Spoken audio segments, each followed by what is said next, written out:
For more on this, let's bring in Robert Charles. He is a former Assistant Secretary of State to Colin Powell. He was a former staffer to Presidents Reagan and George H.W. Bush. I don't know which part of that whole story is most disturbing. I mean, maybe it's the pictures of the ICBM launching and attacking Florida. Yeah, so let's unfold or unpack this story. In many ways, this is a typical diplomatic ouster sort of spy spat, and these are usually very intense, and they last a very short period of time, and in a year's time, a lot of these people are back where they were in the first place, or they are replaced.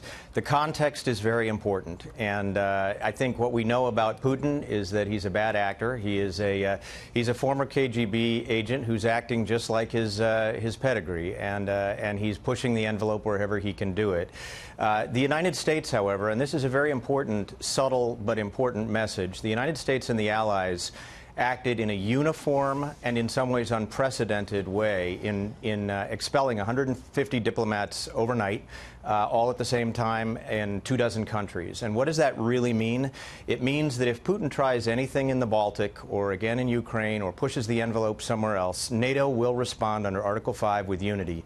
They will be unequivocal in the way that they respond, and they will be quick. And so the message back on that is sit down and absorb the fact that there is unity in the Western alliance. Do you think it really means that? Because that would be great. But, you know, sometimes you worry that we're super tough and there's not necessarily, you know, allies that back us up, although I guess this was an attack on UK soil.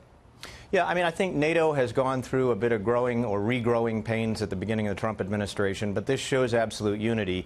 And I want to go back to your point about the launch. Yes. A couple facts to understand here. First, a launch of this kind of an ICBM is something that takes at least 2 months to plan. So this had nothing to do with this tit for tat on spies.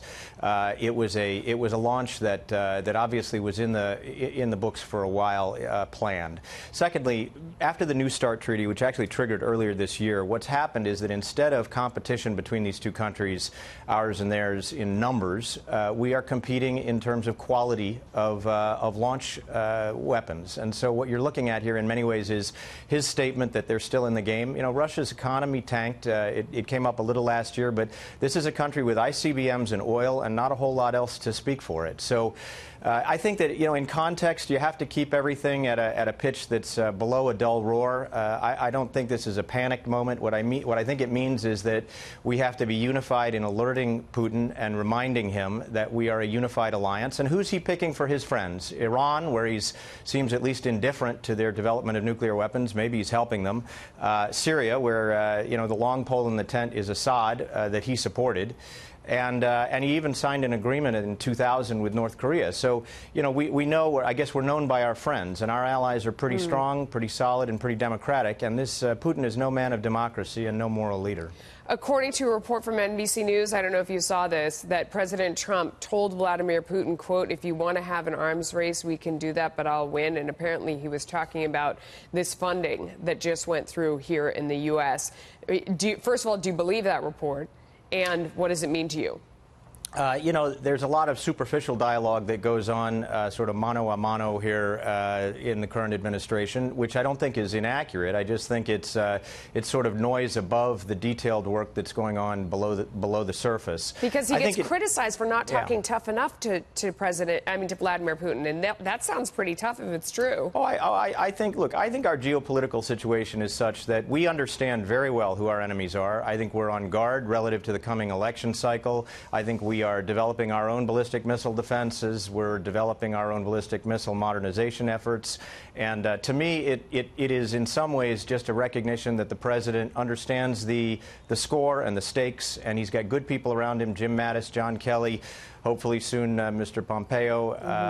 You know, we're in good shape, but you have to be on guard with the sort of neo-Soviet thinking that comes out of Putin, and I think we are on guard. Yeah, when a bully leader stands in front of a screen and he plays a video of a weapon, I always kind of wonder a little bit about how overblown it is, and you know, we don't know much about this video. Do we know that this really happened? Do we know that it was, they say it was very successful? You know, that the bragging always gives me a little pause. Yeah, we know a few things. First, Putin often doesn't tell the truth. Secondly, we know that there is a modernization effort ongoing. I think we also recognize, or should recognize, that this is a moment in time when being provoked is probably not the right answer.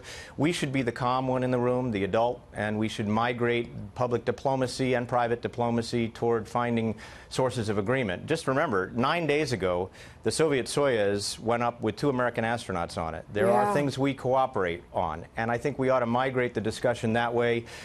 Give Putin a little bit of room to understand that we're not going to take, we're not going to allow him to do anything that's outside the bounds of international law. But at the same time, you know, there's room for dialogue. I think Trump's message was a good message. In a way, it was a little blunt, but we've got great people, including, again, Jim Mattis and John Kelly, clearly demonstrating, soon John Bolton, demonstrating that American resolve is and always will be clear and unmovable.